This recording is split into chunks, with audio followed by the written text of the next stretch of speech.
لله ولا إله إلا الله والله أكبر سبحان الله والحمد لله ولا إله إلا الله والله أكبر سبحان الله والحمد لله ولا إله إلا الله والله أكبر سبحان الله والحمد لله ولا إله إلا الله والله أكبر سبحان الله والحمد لله ولا إله إلا الله والله أكبر سبحان الله والحمد لله ولا إله إلا الله والله أكبر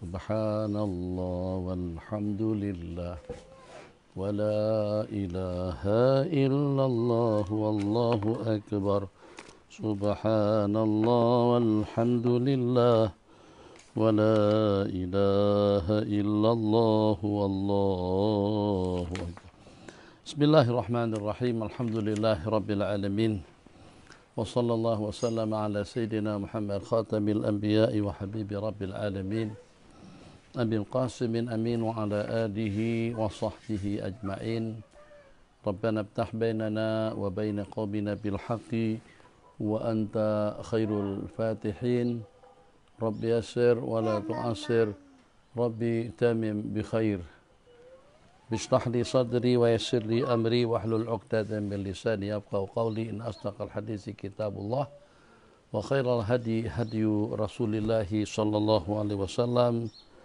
وشر الأمور محدثاتها وكل محدثة ليس في دين الله بدعة وكل بدعة ضلالة وكل ضلالة في النار فعليكم بالجماعة فإن يد الله مع الجماعة. Kita akan lanjutkan perbincangan kita pada siang hari yang cerah dan ceria ini di bawah terik matahari yang cukup panas.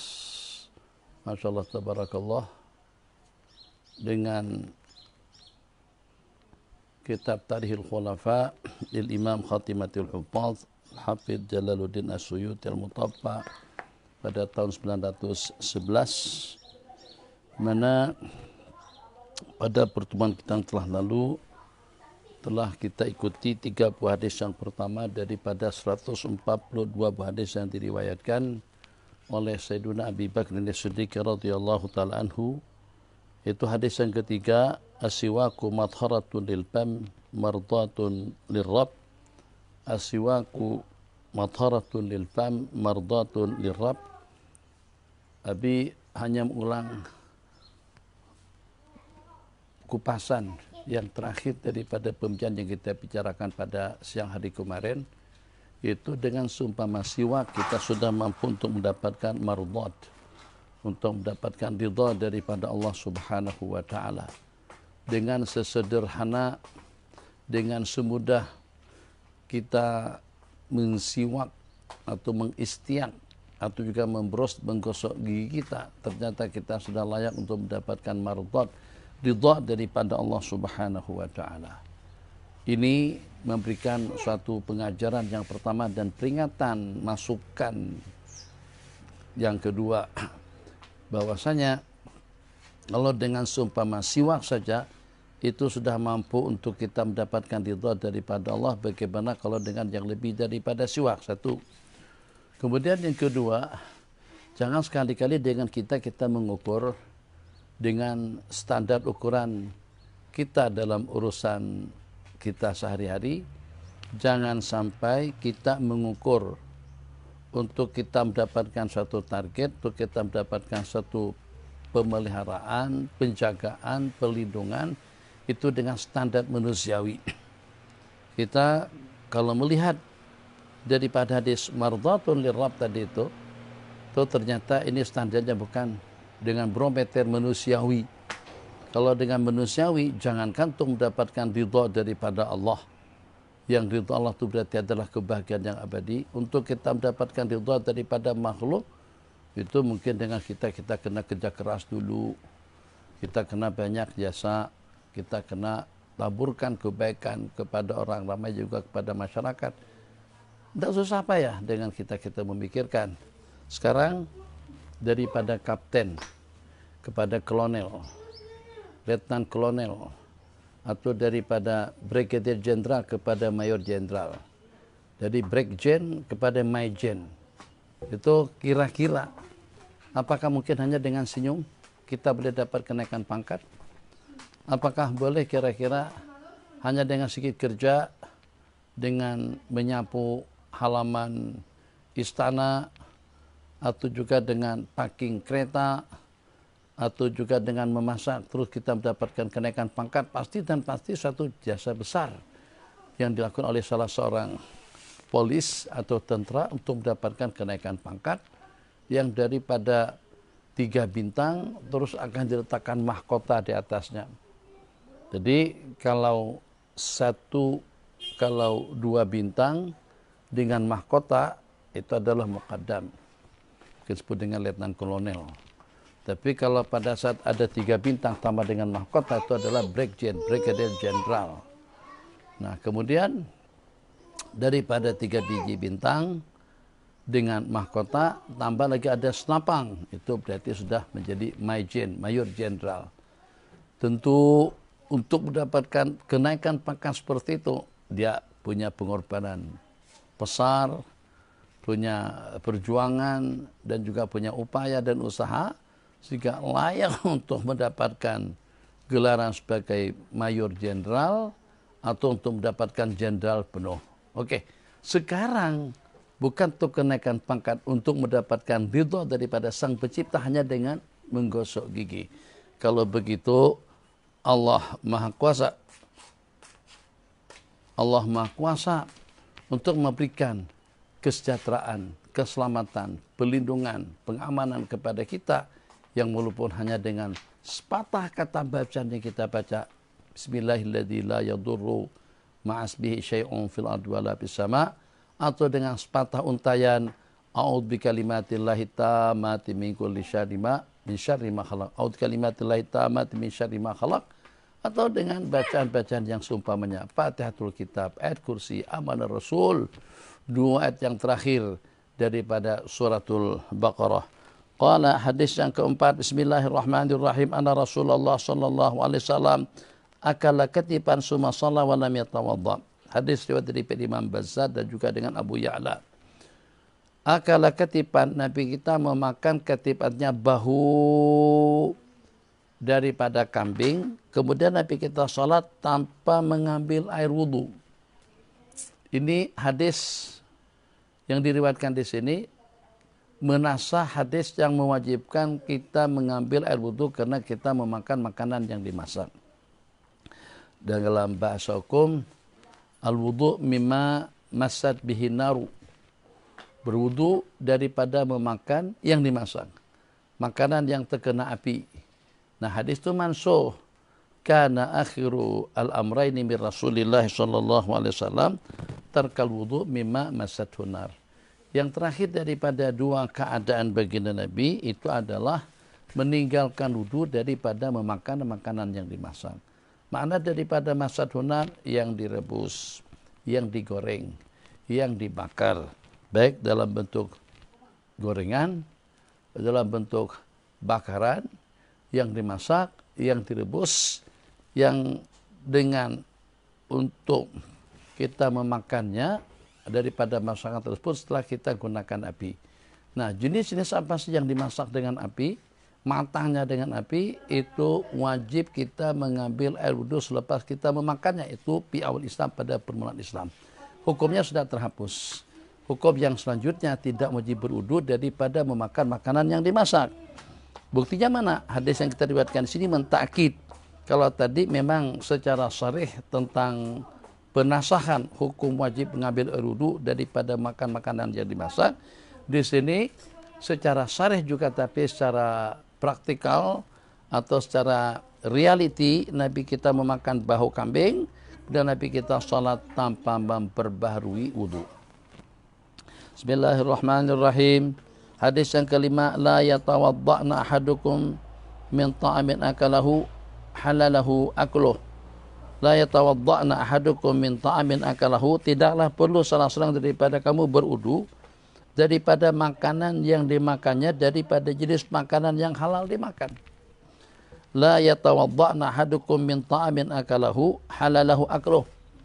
Secara mafhum daripada hadis, sewajarnya, seeloknya kalau pada saat seseorang termakan makanan yang syubhat, apalagi kalau termakan makanan yang haram, itu seeloknya, sewajarnya dia mengambil air wudu. Jadi yang walaupun makanan yang tidak halal dimakan itu bukan najis, tapi adalah najasah ma'nawiyah, yang pada itu dengan seseorang memakan makanan tanpa izin, memakan makanan kepunyaan orang lain tanpa izin, memetik buah tanpa izin, memetik hasil tanpa izin, menggunakan barang makanan tanpa izin. Itu bagaimana hukumnya? Ya jelas haram. Kecuali kalau dalam satu keadaan inda dzanir ridha. Kalau pada itu kita menyangka, menduga yang berkenan, tidak ada masalah. Oke saja, restu saja dengan pemberian yang seperti itu. Tapi kalau pada itu kita sedang berada di dusun, kita sedang berada di kawasan kebun, perkebunan, sejauh mana dengan kita boleh memakan, memetik hasil tanaman atau dengan buah yang teruntai di pohonnya? Ulama mengatakan, dan itu berdasarkan daripada hadis, yang terjatuh daripada pohonnya itu dengan almar, orang yang melintas, dia boleh memakan daripada buah-buahan yang gugur. Yang tak boleh kita lempar kayu untuk kita memetik, atau kita baling kayu untuk kita menggugurkan buah-buahan yang ada di pokoknya, itu tidak boleh. Atau dengan seseorang menaiki pohon kelapa, rambutan, dan yang sejenisnya untuk memetik buah-buahan yang sudah matang, yang sudah masak di pohonnya, itu bagaimana hukumnya? Hukumnya haram, tak boleh. Itu bukan syubhat, itu adalah hukumnya haram. Maka kepada seumpama orang yang kemakan makanan haram, elok dengan dia selepas memakannya dia mengambil air wudu, berwudu. Tapi kalau daripada jenis makanan yang halal, kita tidak perlu. Hadis yang ke-6, naha Rasulullah sallallahu alaihi wasallam an darbi al-musallin. Baginda Nabi telah mencegah umat manusia, kaum muslimin, memukul orang-orang yang bersembahyang. Memukul al-musallin. Jadi mungkin lebih kurangnya supaya mudah kita pahami. Kalau dengan kita tahu itu anak adalah anak daripada bos kita, anak daripada kiai kita, anak daripada tuan guru kita, atau anak daripada gubernur, anak daripada menteri, atau anak daripada bapak presiden, ataupun juga anak daripada tuanku. Pasti dan pasti kesalahan, kejanggalan, kesilapan daripada anak-anak mereka tadi itu kita akan segan. Kita segan bertindak. Tak tergamak dengan kita nak memperli, mencerca dan mencaci. Tak tergamak dengan kita kalau kita bertindak kepada mereka. Bagus. Itu dengan bahasanya, kalau seumpama karena dia itulah anak daripada pegawai tinggi kerajaan, karena dia anak daripada tuanku, anak daripada raja, anak daripada perdana menteri, maka dengan kita kesilapan dan kesalahannya itu kita lengahkan saja. Macam seperti kita tidak melihat, macam seperti kita tidak tahu. Kalau seperti itu kedudukannya, sehingga sampai dengan kita bertoleransi, sampai dengan kita tidak menuntut hak, sampai dengan kita tidak menentukan suatu undang-undang, suatu peraturan kepada mereka, karena mereka ada authority, karena mereka ada wewenang, karena mereka ada jawatan, karena mereka dipandang mulia dan juga dipandang tinggi oleh masyarakat. Maka kesalahan daripada putra-putra mereka kita tidak ambil kira. Bagaimana kira-kira kalau dengan musallin? Bagaimanapun anak-anak tadi itu intisabnya kepada ibu bapak. Itu saja kita ikat. Bagaimana kalau dengan seseorang yang intisabnya itu kepada Allah Jalla Jalaluh, darbi al-musallin, memukul orang-orang yang bersembahyang. Intisab kita pada waktu kita melaksanakan sembahyang itu adalah kepada Allah Jalla Jalaluhu. ibadur rahman, ibadullah, hamba-hamba Allah dan juga hamba-hamba ar-Rahman, Maha Pengasih dan juga penyayang. Maka sebagaimana dengan kita meraihkan dan juga mempertimbangkan dan tidak bertindak dan juga tidak mengambil kira kesilapan, kesalahan atau perbuatan daripada anak orang-orang yang punya kedudukan, anak orang-orang yang punya harta dan tahta, tentu kita lebih bertoleransi lagi dengan seseorang pada waktu melaksanakan ibadatul salat, salat 5 waktu dengan nawafil qabliyah dan juga dengan ba'diyahnya, di mana kemuliaan daripada salat itu tidak dapat dibanding-bandingkan dengan kemuliaan manusiawi dalam bentuk seperti apa saja. Kalau hanya disebabkan karena bapaknya menteri, bapaknya gubernur, bapaknya DO, bapaknya ketua pengarah, kita sudah tidak memukulnya atau tidak bertindak kepadanya. Bagaimana kira-kira kepada orang al-musallin? Apa maksudnya? Jadi kita boleh tafsirkan hadis ini, satu, jangan sampai dengan kita bertindak memukul, menyiksa, menganiaya, menyaman orang-orang yang sholat. Dilarang. Nabi kita melarang memukul orang-orang yang bersembahyang. Nah Rasulullah sallallahu alaihi wasallam an darbil musallin. Tengok, insyaallah memukul orang-orang yang bersembahyang. Jadi kalau kita nak kaitkan memukul orang yang bersembahyang, memukulnya tidak boleh. Gimana kira-kira kalau melarang dia daripada salat? Allahu Akbar. Kedua-duanya tidak ada yang elok. Memukul orang yang lagi sedang salat itu terlarang. Yang dengan kita tidak hanya memukulnya pada waktu dia salat, tapi justru dengan kita tidak memberikan izin, tidak memberikan kebenaran kepadanya untuk melaksanakan salat. Qala naha Rasulullah sallallahu alaihi wasallam an darbil musallin, demi untuk menjaga kemuliaannya.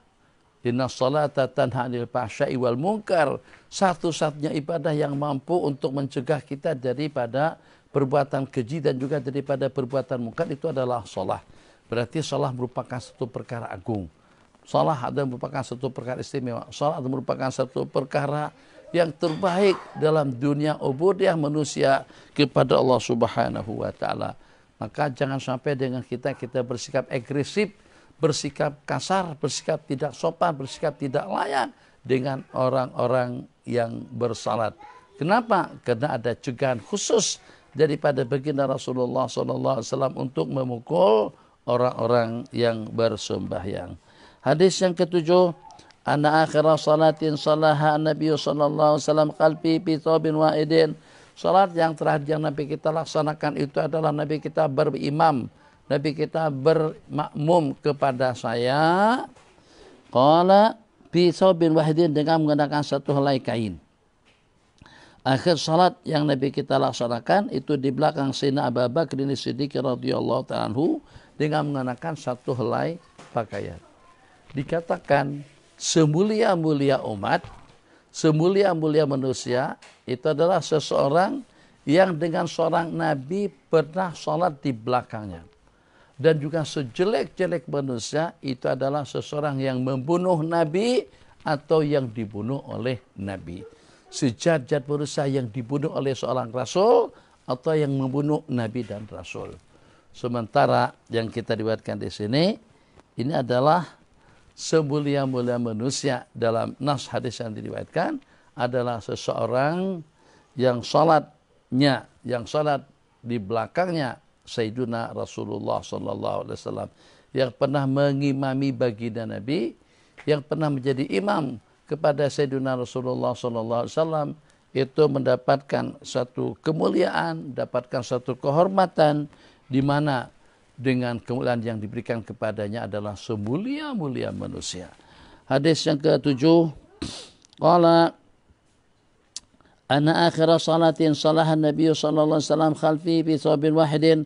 Salat yang terakhir yang Nabi kita laksanakan, Nabi kita salat di belakang saya dengan mengenakan satu helai kain. Ulama mengatakan saubun wahid itu kalau seandainya dapat tertutup kedua belah paut, tidak ada bagian anggota tubuh yang kelihatan, silahkan saja dengan satu helai kain. kainnya lah panjang, lilitkan pada anggota tubuh kalau tidak menghalangi kita atau tidak mengganggu leluasa kita dalam pergerakan sholat. Jadi as-saubul wahid, pertama ada larangan daripada hadis itu kalau seandainya satu helai kain itu menyebabkan ada dengan bagian anggota tubuh seperti bahu kanan atau juga kiri yang kelihatan. Hadis la yusalliyan ahadukum wa laysa fi atiqihi syai'. Janganlah salah seorang daripada kamu melaksanakan salat sedangkan tidak ada sesuatu yang menutupi kedua belah bahunya. Jadi jangan sampai salat pakai kain yang walaupun tertutup aurat daripada pusat sampai ke lutut, akan tapi bagian anggota yang terbuka kelihatan. Kalaulah tidak membatalkan salat sekalipun, tetap saja selayaknya dengan kita jangan salat seperti itu, sebab kita amam Allah di hadapan yang memberikan segala-galanya, yang memberikan kemewahan, ketenangan, ketentraman, kejayaan kepada kita. Jangan sekali-kali dengan kita tampil di hadapan Allah dengan tidak memakai biji, dengan tidak memakai songkok. Ini kita perhatikan betul. Yang paling pelik di kalangan mahasiswa dan juga di kalangan koprat-koprat atau juga menteri-menteri atau juga katakan saja di kalangan orang-orang kerajaan, mereka kalau pada waktu ada kunjungan tuanku, ada kunjungan tuan sultan, meeting dengan beliau, pasti semuanya pakai songkok hitam. Semuanya pakai songkok, semuanya pakai kopiah. Tapi kenapa tidak dipakai? Apakah kira-kira kalau kita tanyakan, untuk apa dengan kita pakai kopiah? Apakah kepala kita akan sejuk? Apakah kepala kita akan dingin? Apakah dengan kita akan mendapatkan perhatian dan tumpuan? Tidak. Kita memakai songkok itu dalam adat istiadat kita Melayu, budaya kita itu berarti orang itu dianggap lebih sopan, dianggap lebih meraihkan. Kalau pada saat pakai kopiah pada waktu dia menjumpai kita, atau pakai kopiah pada saat ketika kita duduk bersama. Jadi memakai kopiah itu merupakan kesempurnaan daripada pakaian yang dipakai. Ternyata itu kita lakukan pada masa kita menghadiri acara buka puasa bersama dengan tuanku, acara tarawih bersama dengan tuanku, acara majlis zikir dan juga majlis tilawah bersama dengan tuanku. Semuanya pakai songkok hitam. Atau pada masa sidang parlemen, pada masa acara makan bersama dengan tuanku Sultan Terengganu atau dengan Sultan Perak, semuanya memakai pakaian yang serba hitam atau dengan memakai songkok hitam paling tidak. Jadi kalau kita tanyakan pun langsung sebagai tanda penghormatan. Kenapa dengan seumpama makhluk yang walaupun dengan perbezaan pangkat, harta, tahta, mereka adalah raja, kita adalah orang biasa. Yang walaupun dengan perbedaan seperti itu, tapi tetap saja dengan kita ambil berat tentang mereka. Kalau dengan seumpama atasan-atasan kita merasa tidak layak atau juga kurang sopan, kalau kita menghadap mereka tanpa memakai songkok, macam mana kita tidak sopan, macam mana kita tegama, begitu tega dengan kita melaksanakan salat di hadapan Allah, sedangkan kita tidak memakai biji. Ada di antara daripada yang dikatakan dia pakar hadis, kalau dengan makna hakikatnya tentu tidak. Tapi tampilnya tanpa pakai peci. Memang peci itu bukan wajib. Bahkan bukan merupakan suatu pakaian sunnah harus dengan kita pakai peci. Tapi yang kita pertanyakan, kenapa pada waktu kamu berkumpul dengan pensyarah-pensyarah dan juga dengan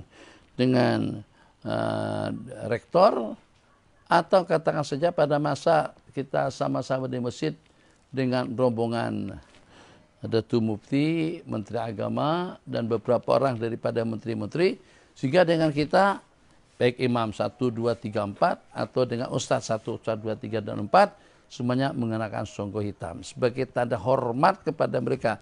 Tapi kenapa kita tidak hormat dengan Allah Jalla Jalaluh, yang kadang-kadang pada waktu kita salat, kita tidak memakai songkok. Hadis yang terakhir, Bismillahirrahmanirrahim. Al-hadithus samin, man syarahu ayyaqra al-Qur'ana ghaddan tariyan. Barang siapa ingin membaca Al-Quran segar dan fresh macam seperti pada waktu diturunkan, bal yaqra'hu ala qiraati ibni Ummi Abdin. Hendaklah dia membaca dengan letaknya Sayyidina Abdullah bin Mas'ud radhiyallahu taala anhu. Jadi tidak semuanya dan tidak separuhnya, tidak juga sepertiganya, hanya dalam 1-2 saja di kalangan sahabat Nabi yang Nabi kita pernah meminta kepadanya untuk dibacakan Al-Quranul Karim di hadapan beliau. Di antaranya adalah Sayyidina Abdullah bin Mas'ud radhiyallahu ta'ala anhu, "Qra' alayya Quran, baca Al-Quran kepadaku." Jadi kata Sayyidina Abdullah bin Mas'ud, "Aqra'u alayka wa alayka unzil?" Apakah aku baca Al-Quran di hadapan baginda sedangkan kepada baginda Al-Quran itu diturunkan? Nabi kita menjawab, "Uhibbu an asma'a al-qira'ata min ghairi." Sebab aku ingin mendengar qiraat, ingin mendengar bacaan daripada orang lain. Dibaca surah Maidah sampai kepada firman Allah yang berbunyi, "In tu'adzibhum fa innahum ibaduk wa in taghfir lahum fa innaka antal azizul hakim." Kalau tersalah seperti bunyinya ayat. Jadi Nabi kita kata cukup. Aku tengok bagi Nabi terisak-isak dalam tangisan beliau. In tu'adzibhum, kalau kau seksa mereka, fa innahum ibaduk, mereka itu hamba-hambamu juga. Kalau dengan bahasa kasarnya, apa sih untungnya Allah kalau pada waktu menyiksa kita? Memang kita didegil, memang kita di banyak salah, kita banyak kesilapan. Tapi kalau pada waktu Allah seksa kita dengan kesilapan dan juga dengan kedegilan dan juga dengan kealpaan kita teraniaya, kita tersakiti. Tapi pada waktu kita mendapatkan keampunan daripada Allah yang walaupun dengan perbuatan yang degil tadi itu menunjukkan atas betapa kasih sayangnya Allah, betapa kasih sayang, betapa rahmat dan juga betapa maghfirahnya Al-Maula Jalla Jalaluh kepada orang yang bersalah pun tetap saja Allah memberikan peluang kepada mereka untuk inabah, untuk taubat dan juga untuk kembali kepadanya. Yaqul man sarahu, barang siapa ingin membaca Al-Quran ghadban, segar seperti pada waktu diturunkan kepada Sayyidina Rasulullah sallallahu alaihi wasallam, maka akan membaca dengan qiraat Ibni Umi Abdin. Summa qala, hadis yang ke-9 itu annahu qala li Rasulillah sallallahu alaihi wasallam, "Alimni du'aan ad'u bihi fi salati." Insyaallah kita sambung pada pertemuan yang akan datang. Sini cuaca panas ini cepat mengantuk. Musim panas tidur nyenyak nyaman. Musim sejuk tidur kurang nyenyak dan juga kurang nyaman. Sebab sikit saja tersingkap kita daripada kain selimut kita terbangun.